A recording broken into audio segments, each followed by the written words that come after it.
ஏன் காலங்காத்தால இப்படி வறுத்தெடுக்கிற? இன்னும் வறுத்தெடுக்கவே இல்லை. ஓகே, கேள்வி என்னன்னா, கருப்பா இருக்கிற மேகம் ஏன் ஸ்பீடா நகரும்?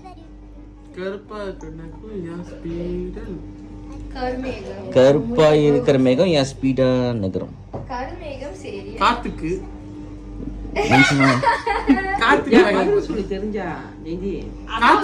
கருப்பா இருக்கிற மேகம் ஏன் ஸ்பீடா நகரும்? காத்துக்கு வேகமா பார்த்தீங்க. கருமேகம்ன்றது புரியுது, ஆனா அதுக்கு என்ன ஆல்டர்னேட் மீனிங் தான் புரியல. என்ன சொன்னேன்? கண்டுபிடியா சொல்லு, என்ன சொன்னேன்? இங்க சொல்லு, அதான்டா ஆன்சர் சொல்லு. ஆமா, ஏன்னா அது கார் மேகமா. காடி தான் ஸ்பீடா போகும்ல, கார் மேகம்.